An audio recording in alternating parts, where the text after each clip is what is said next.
Welcome to Love Them Tender, where we find the love in big-hearted books, movies, and TV. I'm Alexandra Hidalgo, and I'm so glad you're here.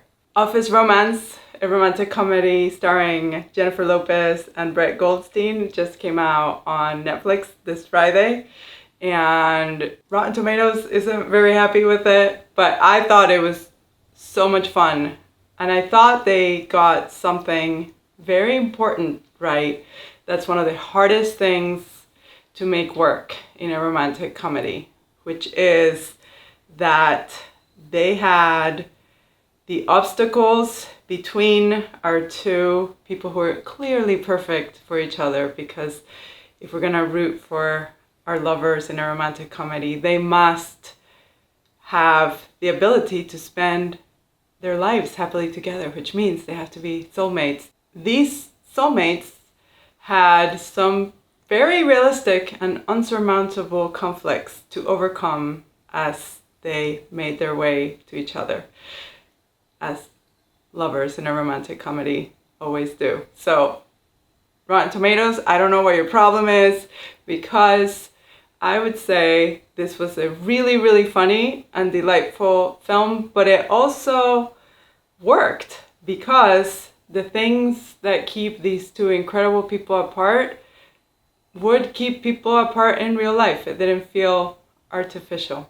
And of course, they have incredible chemistry. The film was co-written by Brett Goldstein, who you guys may know from Ted Lasso. And he plays a very different version of himself here. He still is pent up with a lot of anxiety, but it's mostly about his love for Jennifer Lopez. And he only wanted this to be a film where she would star in. He wrote it for her, so he waited for years until she said yes, and she co-produces. So in true romantic comedy fashion, our two stars also played a big role in bringing what I thought was a delightful film into the screen. Jennifer Lopez's character, Jackie Cruz, is a workaholic. And what we know about workaholics is that they tend to forsake everything else in their lives and they just focus on their profession, which means that their profession is the most important part of their life and it feeds everything else. Their friends are usually only work relationships and they are not really dating because all they do is work, and their sense of self-worth and why they're in the world is all tied up with work.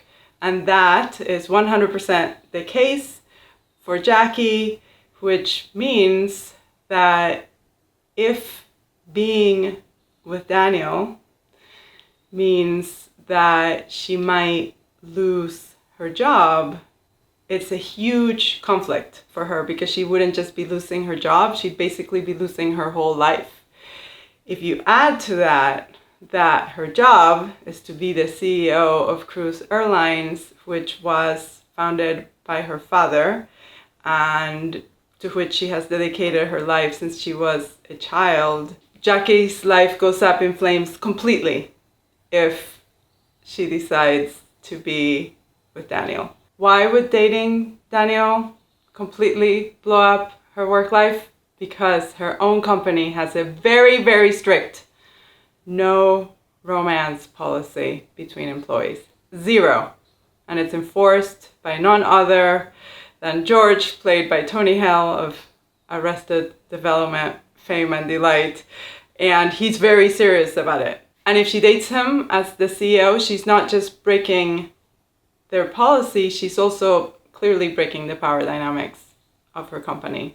Brett Goldstein's Daniel is an immigrant, and I was an immigrant myself. I still am. Now I'm an American citizen. But as many immigrants in the US, he is on a work visa.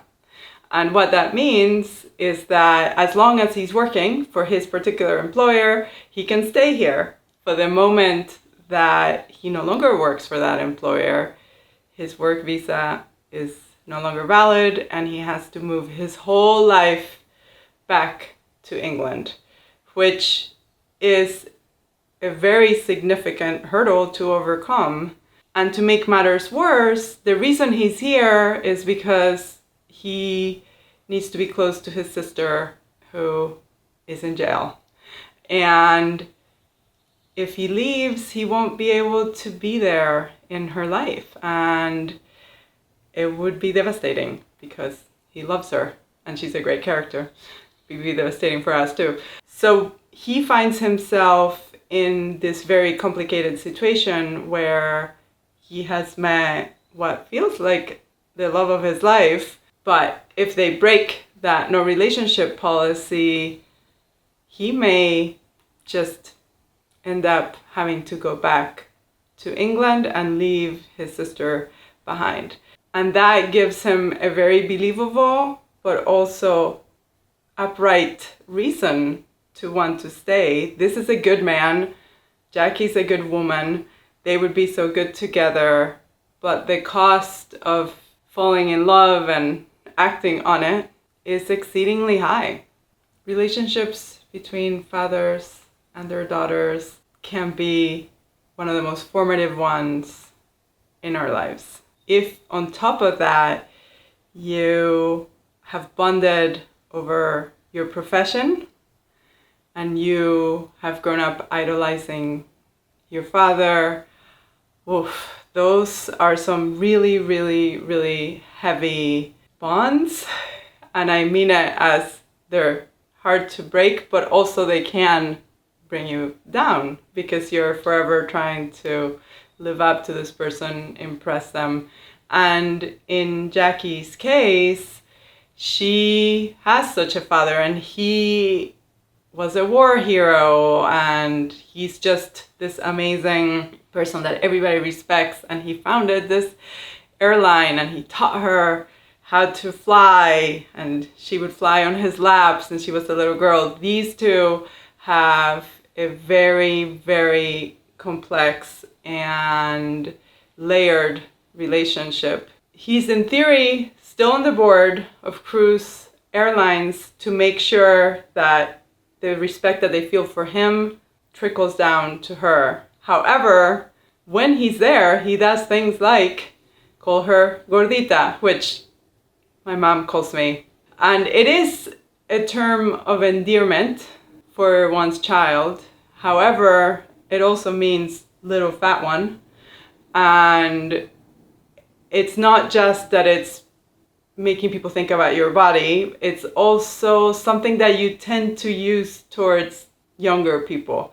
She's not fat, my God, she's Jennifer Lopez. So it's not that everybody's sitting there going like, oh God, look how she looks. No, but he is the man. And her relationship with him is all tied up with Cruz Airlines. And if she has this relationship with Daniel, she will lose the airline, but she'll also disappoint her father. One of the things that makes Daniel the man that she needs is that he is the first person ever to point out that this situation with her dad is problematic. And at first, of course, she's not happy that he would tell her that.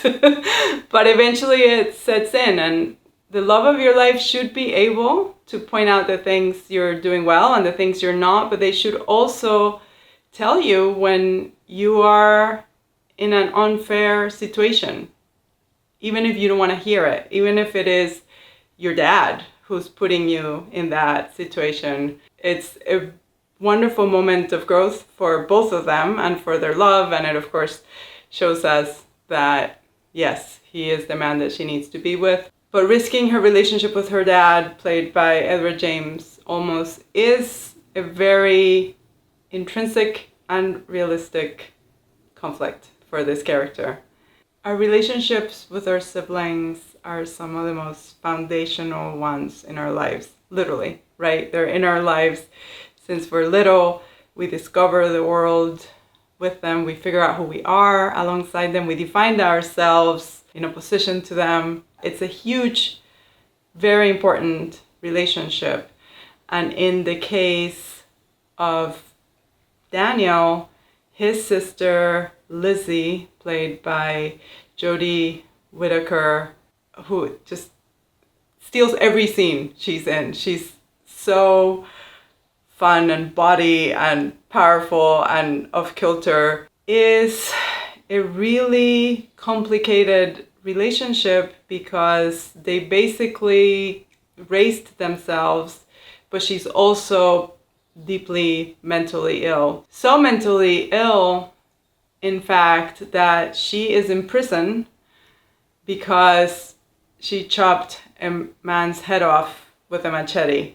They don't tell us why she did it. She's very honest and clear about the fact that she doesn't regret it and she would do it again. So he has spent his whole life looking after his sister.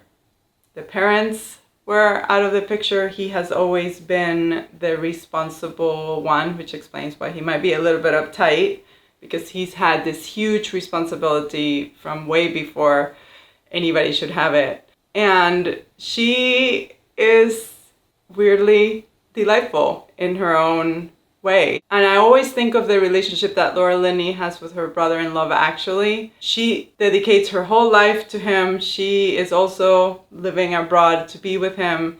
But it's such a tortured relationship because he really struggles. He too is mentally ill, but he's so mean to her. Lizzy adores Daniel, and whatever the very unhinged parts of her are that caused her to murder somebody are not visible in their interactions. So if he gets busted for this illicit romance that he's having with Jackie, he would lose his visa and he would be sent away from his sister, who literally cannot leave because she is in prison for very valid reasons, for a very big crime that she committed. And this again creates a very powerful, intrinsic to the story reason for him to be very wary of his relationship with Jackie.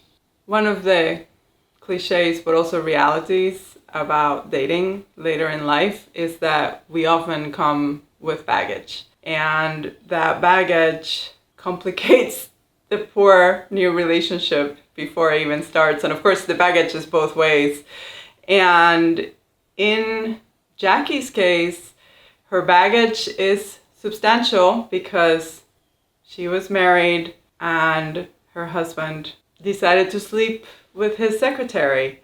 And this, of course, became public knowledge in the company that her father founded and that she has spent her whole life building. So for her, this led to, and we learn about this in the film, 4 years of no sex with anybody, and her becoming even more entrenched in her life as the CEO of the company, because that is a hell of a wound to get over. And it means that at the beginning of the relationship, she's very guarded, as she would be, because it's not just that she may lose her whole company and her whole life if she breaks the no dating policy rule and falls for this guy. It's that she is terrified of being wounded again. It creates a very believable and relatable conflict for them, particularly for a mature romantic comedy about people who are not teens or in their early 20s. These are, like many of us out there, people who are older and, well, they've been beaten up a little bit by life and now they're trying to reconnect. It's hard to open up to someone else when you've been wounded so many times before. One of the difficult obstacles to overcome in relationships are cultural differences. And we often think of those, especially when it comes to different nationalities, as having to do with language. But in their case, they're both English speakers. She's American and Daniel is British. And yes, there's a hilarious scene with Tony Hale about the C word and how the C word basically is just a regular word for British English, and Americans just lose their heads over it. And all of my British friends would attest to that. This is true. Americans go haywire over a word that there is sort of like the F-bomb here. And Tony Hale, the HR guy, really struggles with it, and it's very funny. But way beyond that, their struggles are not really about language. Their struggles have to do with the fact that she's a Latina, and even though she's guarded from having been wounded, she's going to talk about what she's thinking and feeling, and she's going to be very direct because that's how we are. I'm Venezuelan, we are that way. And he is very private. He keeps saying, I'm private. I am private. This is a private matter. His Britishness, especially as somebody who grew up with some pretty dark shadows and secrets, such as parents left you behind and your sister is mentally ill and she murdered somebody with a machete. There's all of these things that would make him, not just culturally, but period, given his history, very private. And that creates all sorts of really fun and funny complications for them, but they are real. To be with a partner, especially when they're risking as much as they're risking by being together, which is basically everything, and having that partner say, oh, no, that's private, and not share parts of his life with her is unfathomable. She does not understand it. And for him to open up about these things is terrifying. And when he finally realizes that if he's going to make a go at his relationship with her and at life in the US, he is going to stop being so private, he doesn't know how to do it, and it's very funny. His attempt to be open results in him revealing things that you should not be revealing in complete public. And she's like, oh, if it's below the belt, it's private. So he doesn't know how to do it. But for a story that is also a story about immigration, it was great to see them go beyond language to those parts of who we are culturally that will complicate the relationship. But they also give you a moment for growth, because thanks to her and thanks to his love for her, he is learning how to be more open, just like he helped her trust people again, because she put her trust in him and he did not betray her. Because of course he is a good guy, so all this stuff that's private, when she finally figures out what it is, it's not like her ex sleeping with the secretary. It's just a good man doing good things that he feels afraid to talk about. Thank you so much for watching this video about office romance. Do you see it yet? I think you should. It really is fun. Why do you think rom-coms get such bad ratings from the critics? I think critics go after rom-coms, especially in a harsh manner, probably because it's a genre that women love. What do you think about the conflicts that they set up for them? Was there one that you thought, oh my god, yes, this one is the most impossible of them? Or was there one where you thought, they're pushing it too much? And what do you think about their chemistry? I thought they were great together. Thank you so much for watching, and please comment, like, share, and subscribe. Love and Tinder's reluctant cinematographer is my husband, Nathaniel Bowler. Our social media managers are Lana Elsahemi and Anna Radzinski. Thank you so much for joining us, and as always, stay big-hearted.